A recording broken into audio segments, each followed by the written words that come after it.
Bien, hablábamos del objeto del proceso, hemos hablado del lugar de realización de las actuaciones procesales, del tiempo, nos falta hablar de la forma.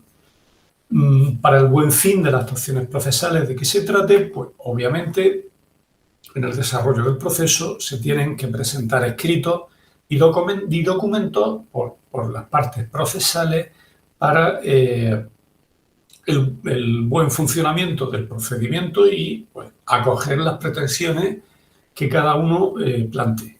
Debe de quedar una constancia específica, otorgándose un recibo acreditativo, o bien si se realiza de forma telemática, pues, facilitando que el sistema ofrezca una constancia de la solicitud o del escrito que se haya presentado. En este contexto, pues, interesante hacer mención en lo que se refiere a la presentación de documentos a dos instituciones que pueden tener consecuencias relevantes, muy relevantes. Hablamos de la prescripción y de la caducidad.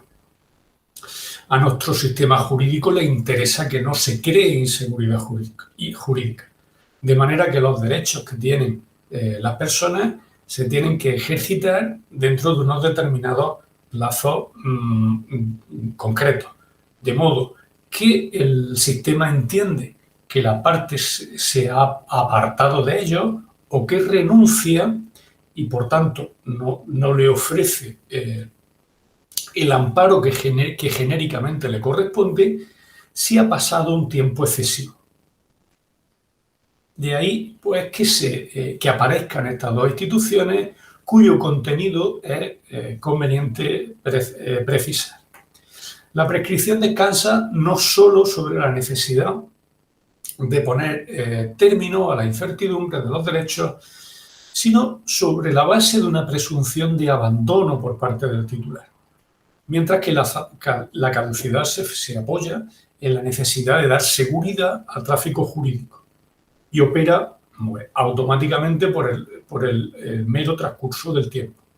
La prescripción es estimable solo a instancia de parte, es decir, si yo mantengo la posición de empresa deudora y un trabajador pues, solicita el pago de un salario que se devengó hace más de un año, más de 12 meses, la parte podrá alegar que se reclaman cantidades prescritas y a partir de ese momento, solo si es alegable de parte, el juez apreciará la prescripción. En tanto que la caducidad puede y debe ser apreciada de oficio por el tribunal. De manera que si un trabajador pues, presenta una demanda por despido transcurridos 2 meses desde que se produce el mismo, el juez de oficio ha de considerarla caducada. La prescripción también hay que considerar que es susceptible de interrupción. El trabajador en este caso, el que está sometido a plazos que en esta jurisdicción particularmente se pueden considerar particularmente breves. A mí me parece que el plazo de un año para reclamar los salarios es un plazo como plazo de prescripción, un plazo demasiado cerrado, pero demasiado corto, pero es lo que dice la ley. Por tanto, si no se quiere, vamos a suponer que estamos ante una empresa con dificultades económicas, que está intentando salir adelante, etc. Bueno, y el trabajador no ve motivos para interponer una reclamación judicial porque la empresa no ha podido pagar las pagas extraordinarias. Bueno, pues se hace un requerimiento, el trabajador diciendo requerimiento fehaciente del que se derive, oiga, que yo reclamo que se me abonen mis pagas extras no abonadas. Bueno, eso interrumpe el plazo del año y hará que de nuevo el plazo vuelva a reiniciarse desde esa comunicación fehaciente. Es muy importante para evitar que este tipo de derechos queden sin efecto. La caducidad no admite ningún tipo de interrupción, con lo que en supuestos como el despido, pues obviamente hay que ser absolutamente precavido por aquellos que puedan sufrir sus consecuencias, dado que ese sí que es un motivo que impide, cierra de forma definitiva el derecho a la tutela judicial efectiva, aunque por causas legalmente tasadas. La prescripción, nos lo dice el Código Civil, que afecta a la prescripción de acciones, se interrumpe por el ejercicio ante los tribunales, por reclamación extrajudicial del acreedor o por cualquier acto de reconocimiento de deuda del propio deudor. Quiere decirse pues, que un burofax es perfectamente válido, un telegrama o una carta que ha sido recepcionada, es decir, firmada de forma clara por la empresa y que queda en posesión del trabajador.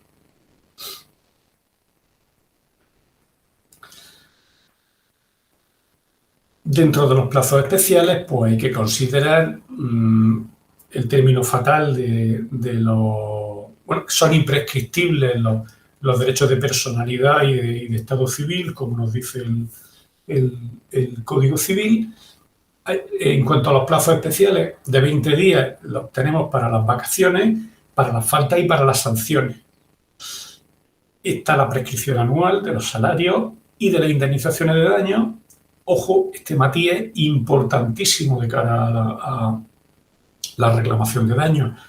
En la jurisdicción laboral, por ejemplo, en el ámbito de los accidentes de trabajo, donde se pueden producir daños gravísimos, incluido la muerte, que generan la posibilidad de accionar en la jurisdicción, aunque también hay que no olvidar en este caso el que la jurisprudencia matiza, obviamente,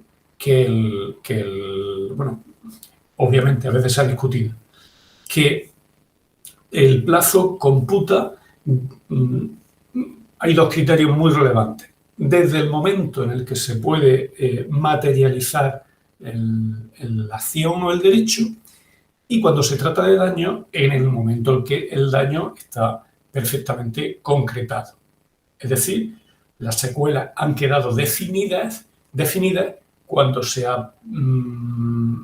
ha finalizado todo el proceso de curación y cuando las secuelas están estabilizadas. Si un trabajador se cae de un andamio y se rompe, tiene una fractura compleja con 7 fracturas a nivel de miembros inferiores, pues obviamente no se puede reclamar el daño producido como secuela, que probablemente las secuelas sean lo más relevante desde la perspectiva indemnizatoria, hasta que no se ha producido la finalización del proceso curativo que haya estabilizado las lesiones. También son 20 días de plazo, en los supuestos de despido, resoluciones de contratos temporales, acciones en materia de movilidad geográfica y de modificación sustancial de las condiciones de trabajo. Es relevante tener presentes estos plazos porque, como hemos dicho, al ser perentorio, el ejercicio fuera de plazo, aunque sea un solo día fuera de plazo, hará que el trabajador pierda los derechos asociados a su petición.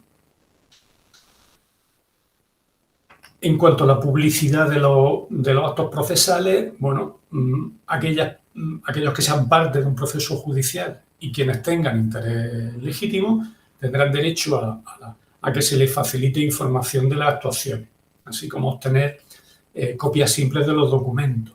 Aquí, bueno, obviamente hay que considerar aspectos que afecten al derecho a la intimidad de los trabajadores, por ejemplo, cuando estamos hablando de información médica.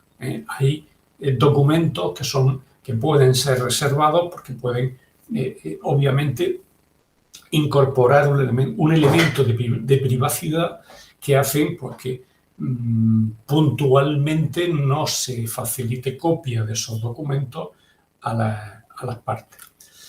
Los secretarios judiciales, por otra parte, ejerciendo la fe pública judicial, dan fe de las actuaciones procesales que se realizan en el curso del procedimiento, expidiendo copias certificadas y testimonios de las actuaciones no secretas ni reservadas a las partes interesadas. Son los responsables de la formación de los autos y de los expedientes judiciales, dejando constancia en el propio expediente judicial de cada una de las resoluciones que se vayan produciendo en el mismo. Solo se entregarán los autos a las partes cuando la ley lo ordene expresamente. También existe la posibilidad de entregarlo en soporte informático. Te entrego el documento PDF que incorpora los documentos escaneados del expediente a efectos, por ejemplo, de recurso, cosa que ahora, en el contexto en el que estamos, pues obviamente se tiende a facilitar. Y también hay que considerar que si la parte ha retirado el expediente físico del juzgado, transcurre el plazo y no lo devuelve, pues existe la posibilidad de imponerle pues, multas relevantes de entre 20 a 200 euros diarios. En cuanto a los actos de comunicación, pues obviamente es absolutamente esencial el que los actos de comunicación procesales se produzcan con todas las garantías. Piénsese lo crítico que puede resultar que se produzca la celebración de un juicio habiendo remitido una notificación a una de las partes y resulta que, aunque conste como citada la parte, pues nunca la haya recibido. Eso, aunque pensemos que puede resultar una hipótesis extraña, en absoluto lo es, porque en el momento en que se produce una casuística en este sentido, pues aquel que no ha tenido la posibilidad de defenderse, pues obviamente se ha generado una infracción del derecho a la tutela judicial efectiva, que es un derecho de rango constitucional y además es un derecho fundamental. Por otra parte, se deben de agotar los medios que permitan la notificación personal antes de citar por edicto.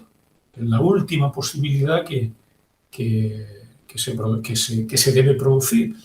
Cuando el juzgado intenta localizar, por ejemplo, una empresa que en su sede física ha echado la persiana, ha cerrado, debe de agotar, no obstante, todos los medios de intentar localizar a la empresa, requiriendo al demandante, recurriendo al registro mercantil por si constara otro domicilio, etc.